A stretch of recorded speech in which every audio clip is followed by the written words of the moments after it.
Japan's one of those countries where they merge the old with the new. The train station here, Harajuku, is an old station here, but today it functions as a terminus for hipsters and trenders who want to come buy the most trendiest clothes and show off what they got, their fashions, their accessories, their new phones. A regular skirt or blouse won't cut it if you're a girl want to show up in Harajuku. This place is one famous for the manufacture of Japanese-style crepes. Very smooth, very tasty, very delicious. Everyone makes crepes here, and people go walking around in their fancy new trends, eating these crepes and talking about how hip and trendy they are. Japan is very unique.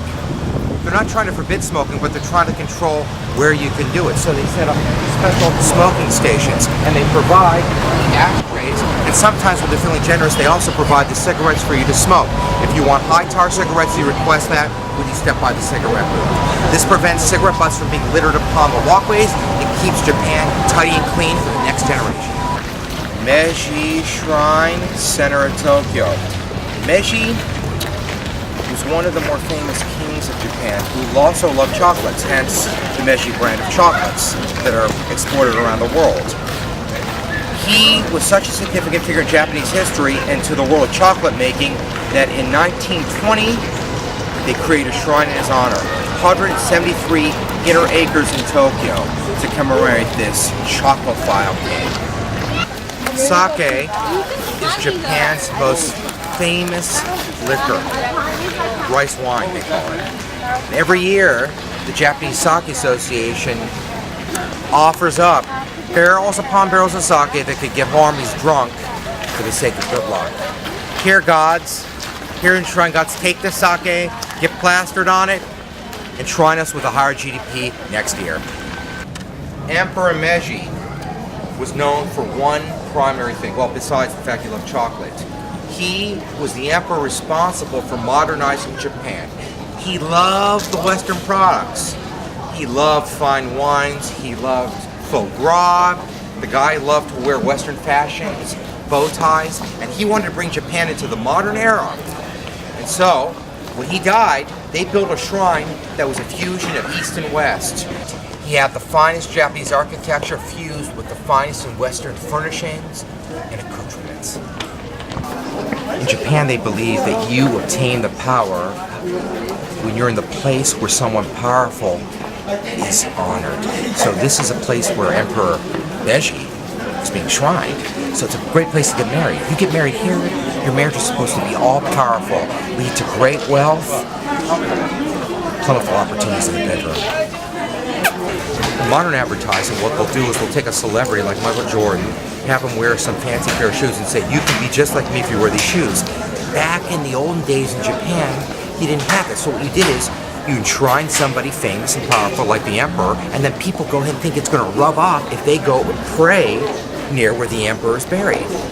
You know, let his luck rub off upon me. Unfortunately, it doesn't work. How many times do I have to tell you I don't want Pocari Sweat, I want fresh well water? Buying a metro train ticket in Tokyo isn't always so straightforward.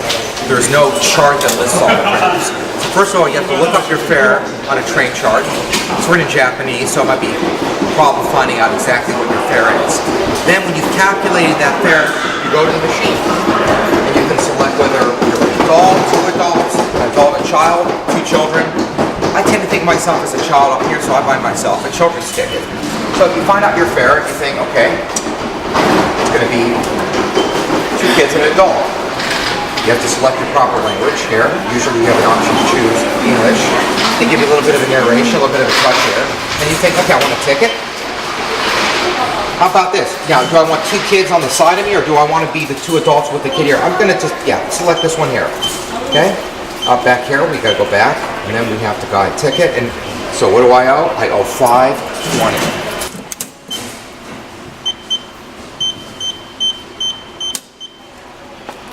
We're in Shibuya right now. Shibuya is an epicenter of Tokyo. Shopping, fun, discos, the nightlife. This would be the equivalent of, I don't know, Times Square in New York City, but a lot more expensive. A dog, a very faithful dog, fell in love with a professor back in the 1920s. Wouldn't let the professor out of his sight. Professor came home. This cute little guy met him at the gate day in, day out. Professor, though, didn't take care of himself. Ate a lot of meat, a lot of fatty pork, got a stroke, died prematurely. This guy, however, didn't know about it. Continued to go to the gate daily looking for him. Professor never showed up. He became a stray, spending all his waking hours going to the gate looking for his long-lost professor. But it paid off. He's immortalized here with a statue, and there are 2 movies made about him. One in 1987 in Japan, another one with Richard Pretty Woman Gere in 2009, and the movie was actually profitable. In Japan, for your everyday needs, when you go grocery shopping, maybe you're going to pick up your friends at school, you dress in a yukata.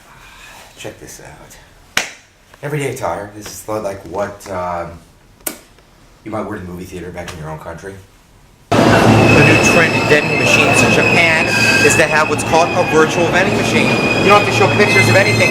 The items don't even have to be in the machine. They can be funneled in from some other locale, beamed in just at the moment of purchase. Let's do a sample transaction. I think I'm going to have an orangina for 150 yen. So what I do, I press the item I want. Look at that. It tells me exactly what I owe. It tells me the calorie content, so I don't have to gain weight. I stick the money in. Look at that. Stick the cash in. It tells me, oh, look, I put 150 in, and voila, thank you. My orangina beamed in, probably from another country. Voila, delicious.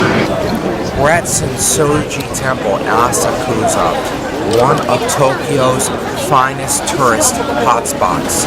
You can snack on various pastries, buns, ice creams. You can walk your dog here. It's a place the whole Japanese family can come on a Sunday just to relax and chill. The Japanese believe in prayer for good luck. It goes back to the Shintoist beliefs. So what they'll do is they'll queue up in order to enter the temple.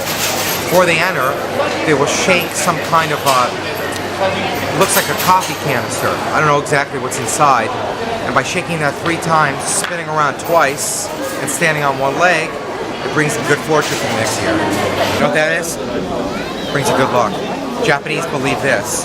It's funny how it works in different cultures. The Japanese believe this. The Koreans believe in this. This means good luck. In America, get out of here. That's good luck.